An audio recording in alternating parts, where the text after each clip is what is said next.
माधव? चंदा, हम रात दिन आसपास के गांव में कुसुम के देखनी, बाकी तू हमरा जो फोटो देले रहो हम सब लोग के दिखाई नहीं। अब गांव के लोग से हमरा बात करते करते हमरा एक आदमी ऐसा मिलल जो ई बतेले कि कुसुम के देख लेबा,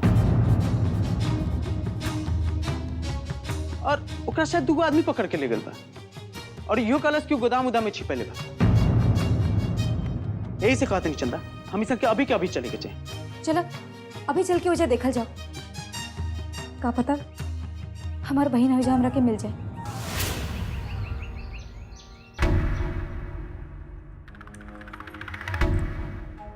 अरे ओ ठाकुराइन, कहवा बैठल बाड़ू हो कि सूतल बाड़ू चद्दर तान के? के ह? हमरा तो लागत कि रबड़ी चाची है।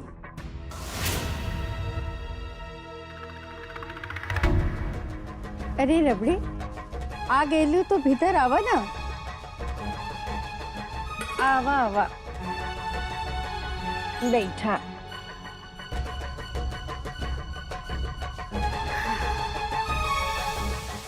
कितना धूप निकलल बा। अरे हमार मुहे तकबू कि कुछ ठंडा वंडा पिएबू? ठीक बा, पानी लियाओ तनी। पानी? अरे आज के जमाने में के पानी पिएला? कुछ ठंडा वंडा पियावा। लियाओ तनी। हाँ बोला, जौन काम खातिर हम बोलले रहली वो काम कह के आयल बाड़ू ना। अरे काहे ना ठकुराइन, तू कुछ बोला और हम ना करी, ऐसा कबू ना हुई। हाँ देखा, ये देखा, हमार लगे एक से एक लड़कन का फोटो बा, जेकरा चाहा पसंद कईला आपन पतो खातिर।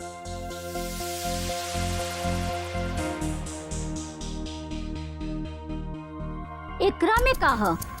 जलजीरा बर्फ डाल के।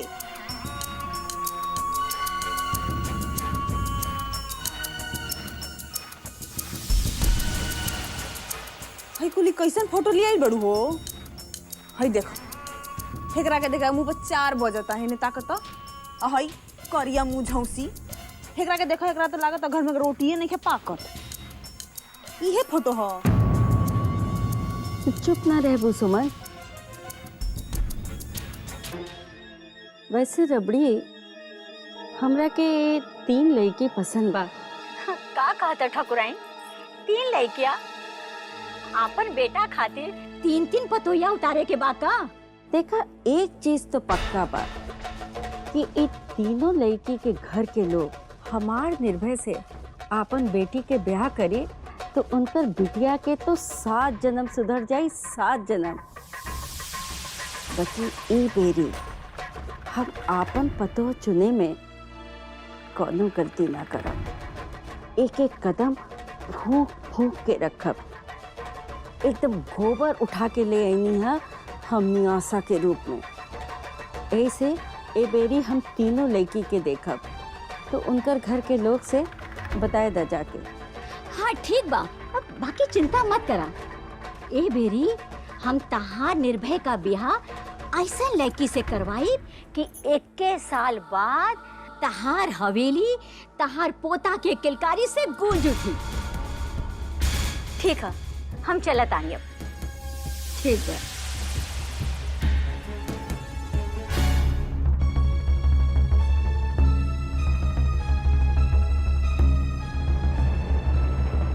माई,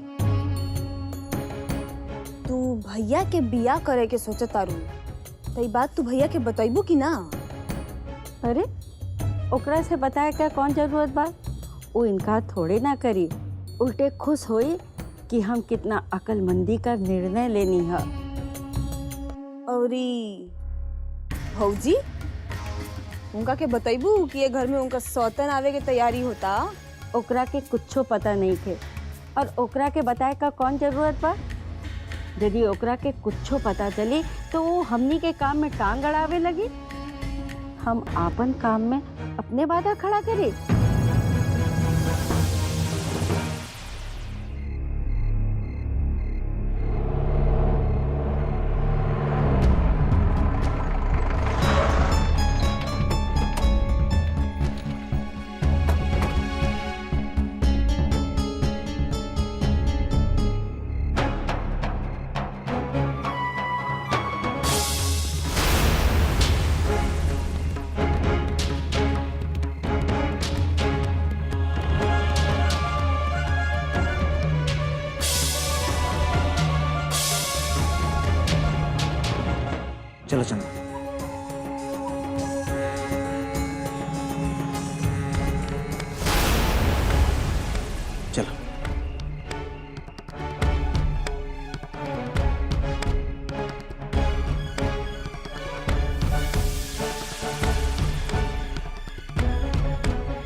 एक मिनट चंदा।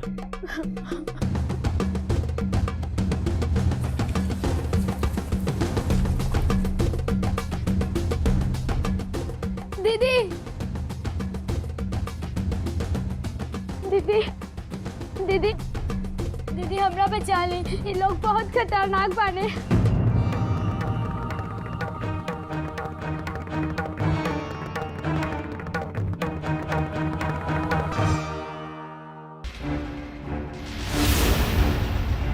तू यही जा रुका, हम ओकरा जाके ले आए।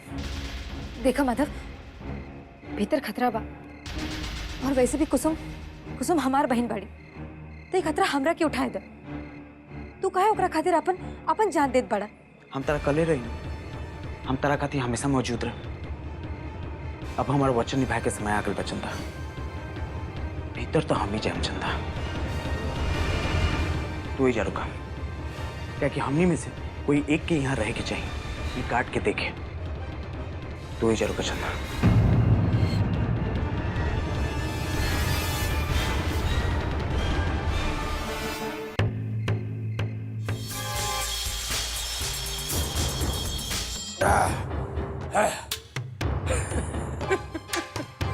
एकरा कहल जाला खेल। खेल ऊ खेली जाना में जीत नजर आए। और निर्भय सिंह ऊ खेल खेललन जाना में उनकर जीत पक्का होला।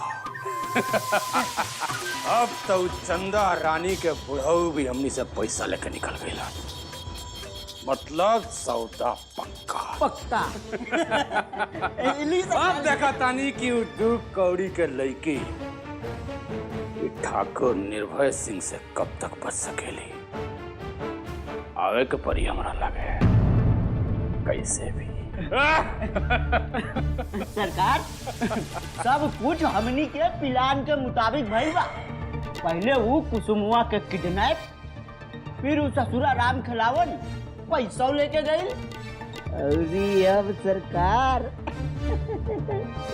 चंदा रानी कर्जा उतारे आई।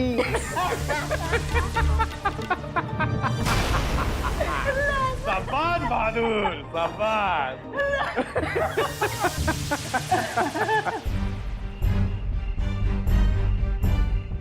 एकरा पे तो ताला लगा।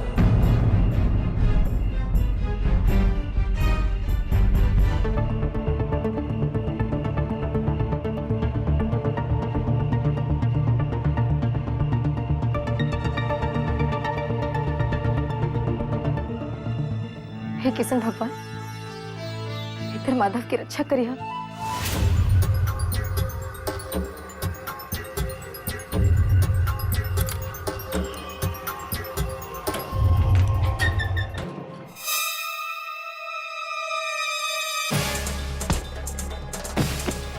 माधव भैया, कहाँ घुसत बड़ा हो?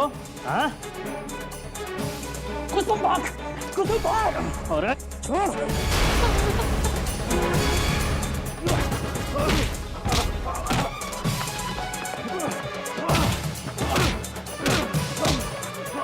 कुसुम भाग, भाग कुसुम।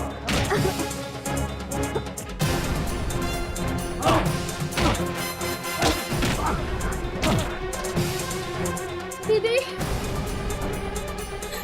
कुसुम,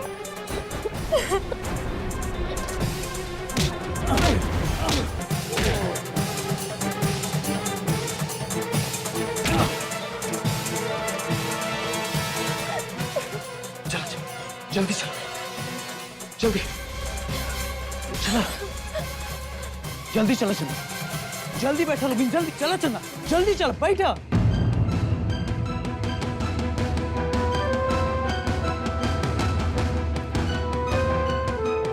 मेरा तो चोट लागल बा।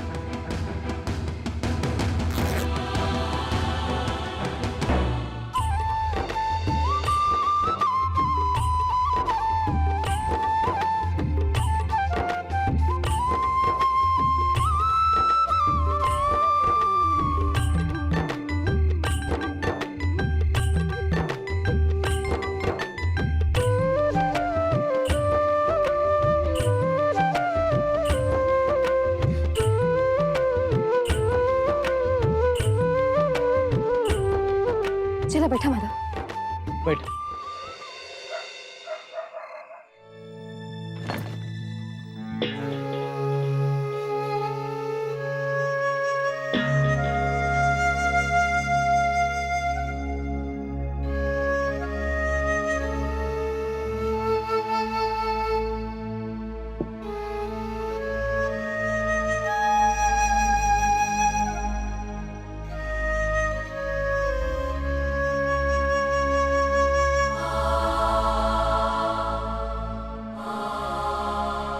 अरे छोटकी ठकराई रउआ एहिजा।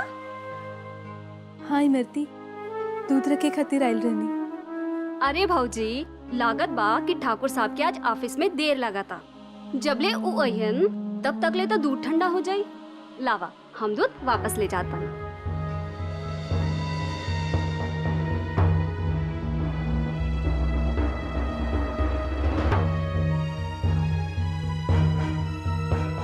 का भइल भौजी, कुछ सोचत बाड़ू का?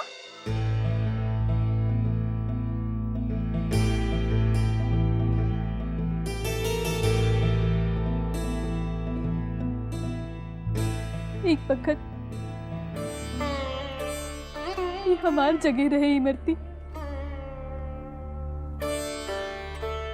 ये कमरा,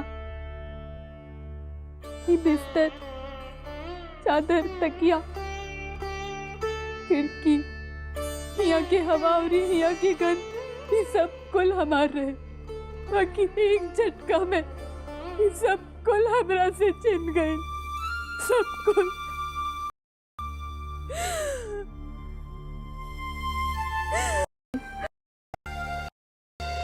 सब ठीक हो जाए।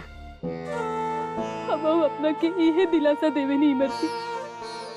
एक दिन सब ठीक हो जाए और ये सब कुछ एक बेरी फिर हमार हो जाए।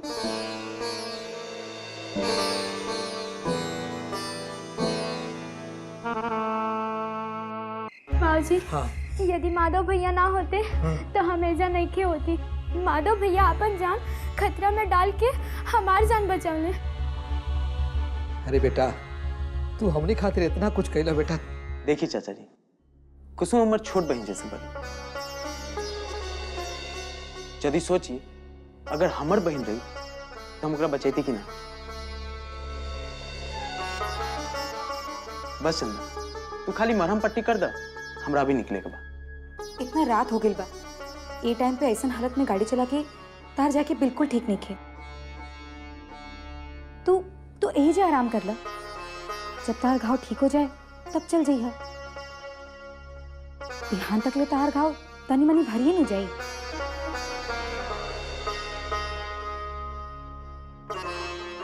ना चंदा, हमरा जाए के बा। अगर हम एजा रुकेम तो रोवल के दिक्कत हो जाए। अरे कैसे अजीब बात बोलत बड़ा माथा। हमने के कारण तार ये हालत हो रहा बा और तू कहत बड़ा कि हमने की दिक्कत हुई। अपन खातिर ना, कम से कम हमने के खातिर रुक जा। हाँ हाँ, चंदा ठीक कहती है बेटा। अच्छा ठीक बा, तू लोग इतना जिद करते रहो तो हम रुक जाते हैं, लेकिन हमारे को शर्त बा। कहाँ सर पर बेटा? हम ही खटिया पे ना सोते। अरे हम बाहर ओसरा में सोते और तू लोग भीतर सुतबो, ठीक? अरे कैसन बात करता रहे बेटा? अरे तू तो हमारे मेहमान बना तू। देखी चाचा जी, हमार शर्त ये बा, अगर मंजूर बात बोली ना तो हम जाते नहीं। अरे रुका। अच्छा ठीक बा, तू जौन कहा हमने के मंजूर बा। तू ओसरे में जाके सोच जा।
माधव जैसन बिना लाग लपेट के मदद करे वाला आदमी आजकल कहाँ होला।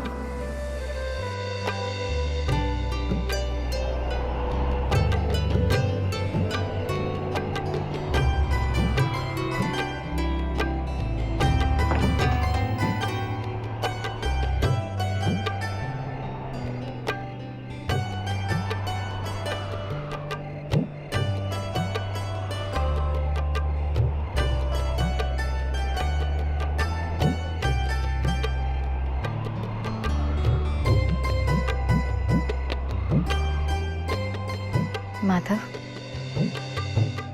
तू बहुत महान आदमी बड़ा, बहुत महान। तू हमने खातिर जौन कैले बड़ा, शायद ओकर बदला हम कबहू ना चुका पाए। बाकी भगवान से बस यही प्रार्थना करब कि ओकर बदला में उतार हमेशा रक्षा करे।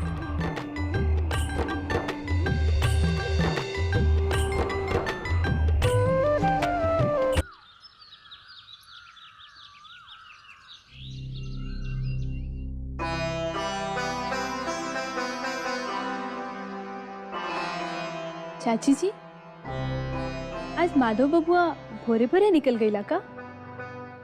हम तो बहुत दिन से ओकरा के नइखे देख ली। उ तो काल रात से घरे नहीं खेलस। सगरी रात नहीं खेला काहे? ऐसन का हो गइल बा? बबुआ, ये का हो गइल बा बबुआ? कैसन हालत बन गई बा तहार? आई चोट कैसे लगल? अरे कुछ ना माई, वो बस ऐसे ही। अरे कुछ तो बता। तू रात भर रहला कहवा बबुआ? तारा कुछो मालूम बा? तहार माई कैसन परेशान रहली तारा खातिर?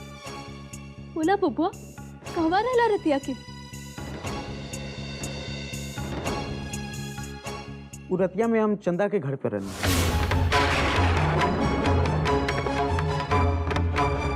चंदा के घर? हाँ भौजी, वो चंदा के छोटकी बहनिया ने के कुसुमिया, ओकर रात में बहुत तबीयत खराब हो गई। तो हम एगो दोस्त होए के नाते हम सोचनी कि वही जा रुक जाते नहीं। का पता कहीं जदी रतिया में अस्पताल ले जाके पड़ल। तो बाकी चोट कैसे लागल बबुआ? चोट? अरे का भल माई कि हम चंदा के घरे जात रही नू, तो रास्ता में एगो साइकिल आवत रहे। हम बच्चे के वैसे बहुत कोशिश करनी, लेकिन आइला धक्का मार देलस। ओई में तनी सुन ज्यादा चोट लाग गइल बा। चला चला भीतर चला, हम घाव साफ कर देता नहीं। चला चला भीतर चलो।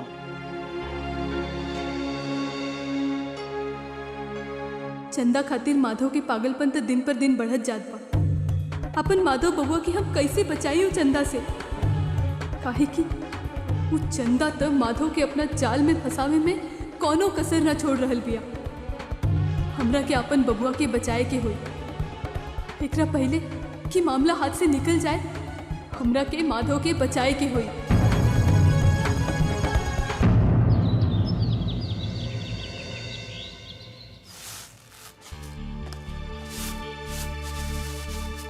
अरे का रे चंदवा, का जरूरत रहला आज कुसुमी के स्कूल भेजला के? हैं तू कौन बात की चिंता करत पड़ा बाबूजी? कुसुम के नो हमरो ओकर चिंता बा। यही से था आज हम खुदे गए रहनी ओकरा के स्कूली छोड़े खातिर। बाबूजी, जब ओकरा के हम घरे बैठा देती तो ओकर दिमाग में उहे बात घूमत रही। और हम चाहत बानी कि जल्दी सुन वही कुल हादसा के भूल जाए और पहल का जैसन हंसत खेलत कुसुम बन जाए। ठीक बा भाई, जोन तोरा मन करे तू कर जो।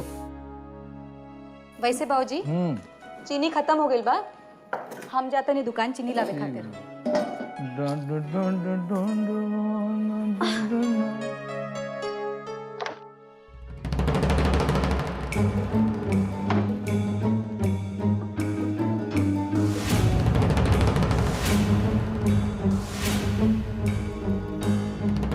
बाबूजी, हाँ हाँ हाँ बेटा। इकुल कहा? अब इतना पैसा कहाँ से आए? अब बेटा वो अब अरे वो का भइल बेटा कि अब हम तो के का बताएं कि हम बतावा ना बाबूजी। ये पैसा हम वो ठाकुर साहब से लेने हैं, मतलब निर्भय जी से।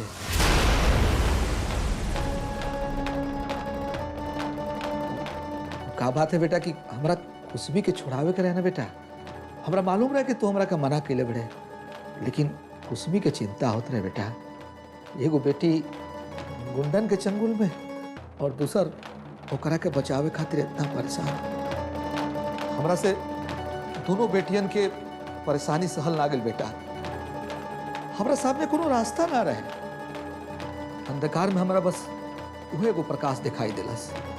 यही खातिर उजा चल गई पैसा ले बेटा।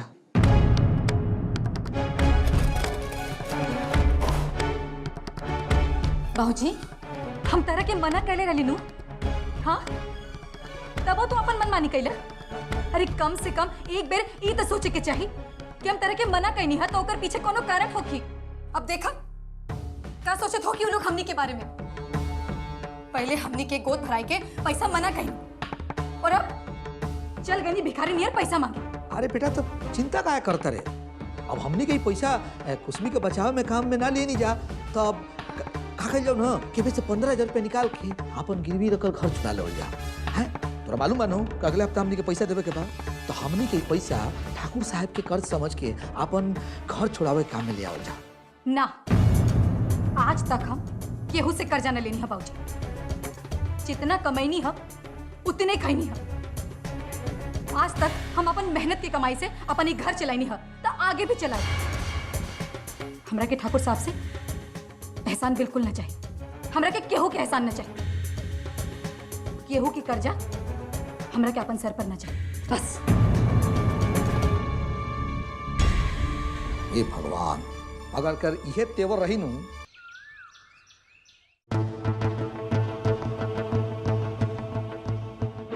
रबड़ी बनवनी है। रबड़ी खातिर तू फरमाइश कैले रहलू ना। ला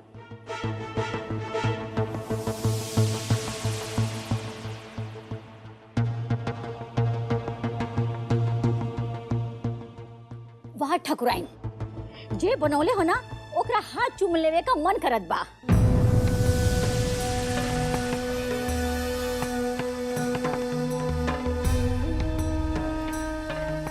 का हम कुछ गलत कहने का?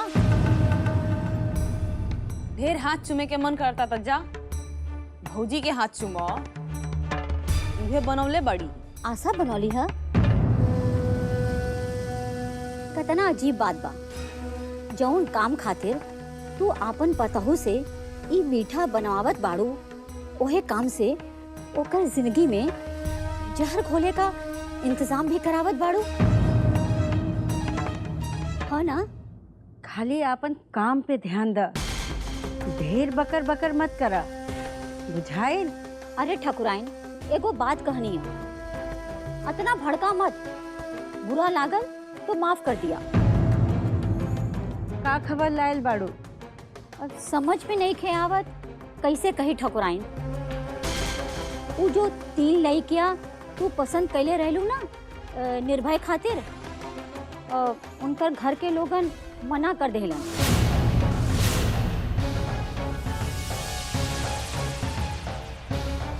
मना कई देलन? काहे? तो अपनी के बतौलू ना कि हमनी के कितना अमीर घर के हई सा। का बिटिया कहानी के बारे में कुछ बतावे का जरूरत बा का? तहार भैया कितना बड़ा बिजनेसमैन बा और ई गांव का ठाकुर। केहू के कुछ बतावे का जरूरत नहीं खे। छपरा में तुहार लोगन का अतना जमीन जायदाद बा, सब लोग जानत बा। तब वो मना कर देला से नौकरी के। अब हम तहरा से झूठ बोलब का? अरे हमरे मुँहे पर सब जना इनकार कइले ना। जब निर्भय का पहल का ब्याह भइल रहल तो दूर दूर के गांव के लोग हमार चौखट पे नाक रगड़त रहलन। और ये अब? अरे जरा छोड़ा ठकुराइन, अब ये बतावा कौन बड़ा घराना के लोग आपन बेटी के निर्भय के दूसरा दुल्हन बनाए? वो तब जब निर्भय की पहली दुल्हन अब वहीं जिंदा बाड़ी। तका भाई अरे हमार भैया तो ऐसा बाड़न कि जौन लड़की उनका दूसरो बीवी बनी नू उनको जिंदगी तर जाई, बुझाइल? चलो छोड़ो ओकनी के, तू दूसरा लड़की ढूंढा। ओकनी के तो दिमागे फिर गइल बा। ठीक बा, हम दूसर लड़की देखब, पर हम ये कह चाहत बानी ठकुराइन कि अब ज्यादा उम्मीद मत धरा, और यदि तहरा के आपन बेटा के ब्याह करवाए के बाद तो तनी गरीब घर के लड़की देखा। अमीर घराना देख के, पैसा देख के गरीब घर के लोगन तहरा बेटा से आपन बिटिया का ब्याह कर दे हैं। बाकी तहार बराबरी के लोग आपन बेटी देवे से रहल। चला ठीक बा, हम चलत हई, बाकी रबड़ी बहुत मीठा रहल।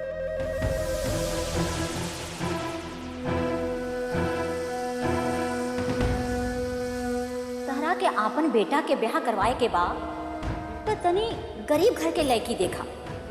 बाकी तहार बराबरी के लोग आपन बेटी देवे से रहल।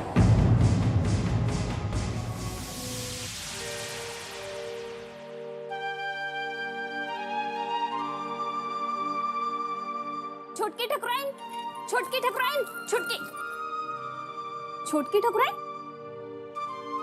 कहाँ पहली मरती काहे चिल्लात बाड़ू?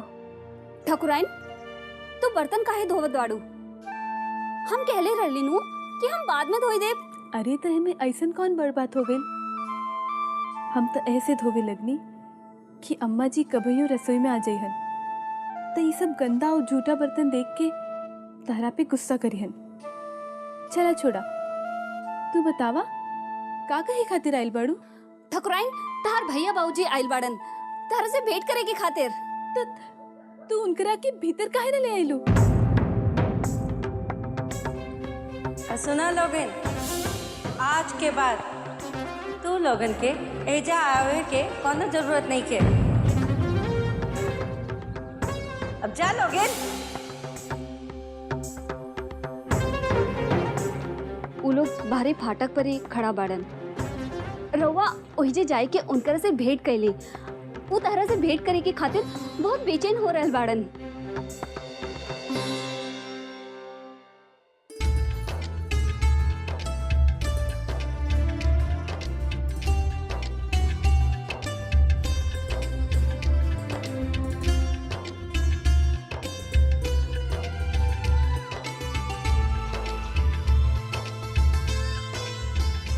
भैया, बाबूजी,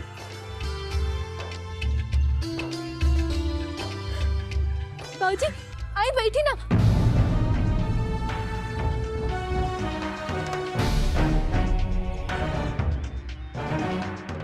हाथ दिखत बाड़ू बेटी। देखा ना बाबूजी, हमार दुर्भाग, ये फाटक के उस तरफ हमार घर बा और ये फाटक के एह तरफ एक ऐसा दुनिया बा जहाँ रवा लोगन के बैठे खातिर जगह नहीं के।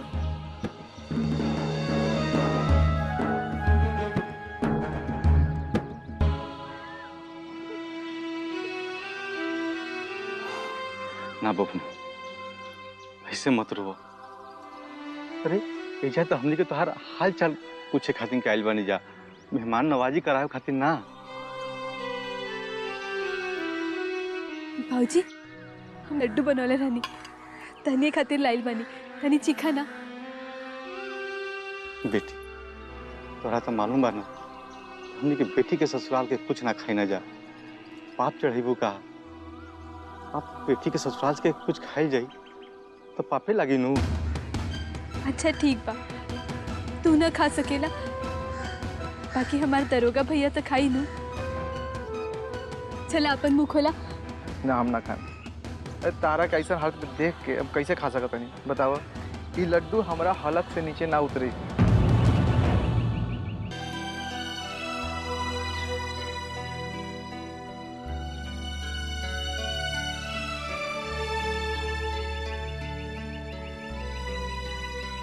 बात ऐसा नहीं कर दे रही।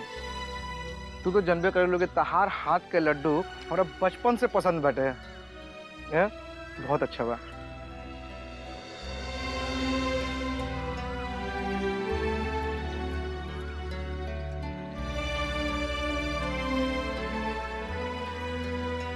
भैया माई नहीं खेली। ठीक है ना भइल कि नाई लखिया। अरे तारा कैसन हालत में देखे तब पता ना माई के का हालत हुई। और ऐसे भी माई बैजनाथ धाम गइल बिया। काहे? काहे का तारा खातिर सुख शांति स्मृति खुशी मांगे खातिर। तोहार तबीयत कैसन बा बबुनी? हमार तबीयत के का भइल बाबूजी? हम तो एकदम ठीक बानी। हवेली में सबनी जना हमार इतना ख्याल रखे ने कि हम तहनी से का कहीं। ठाकुर साहिब तो रोज सोवे से पहले हमार हालचाल पूछ के हमरा के दवाई खियावे के बाद सोवे ने। सुबह सुमन हमार दूध चाय नाश्ता जूस इस सब का ख्याल रखेली। और ये अम्मा जी तो रोज मंदिर जाए के हमार स्वास्थ्य खातिर प्रार्थना करेली। हम एकदम ठीक बानी बाबूजी।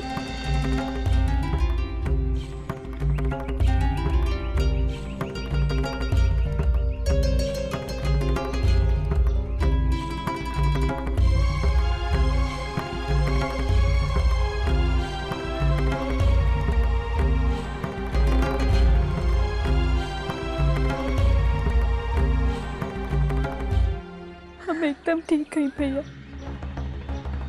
एकदम ठीक।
हाँ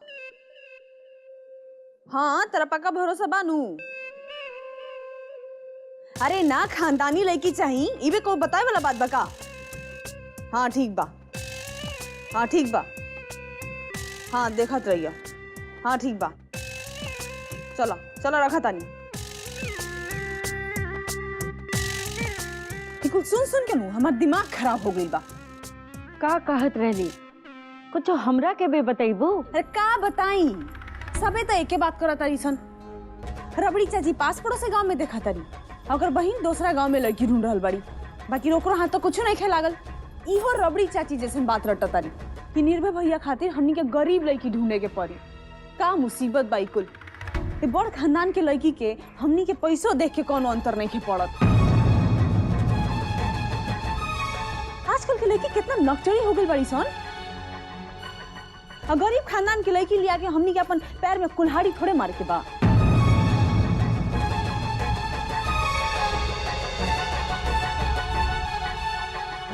अरे चुप काहे बाड़ू, कुछ बोलबू कि हम ही बोलत रही। अरे माई कहाँ चल देलू, कुछ बताइबू? निर्भय का कुंडली लेवे। कुंडली काहे? क्या चलत दिमाग में? निर्भय के दूसर ब्याह में इतना बाधा काहे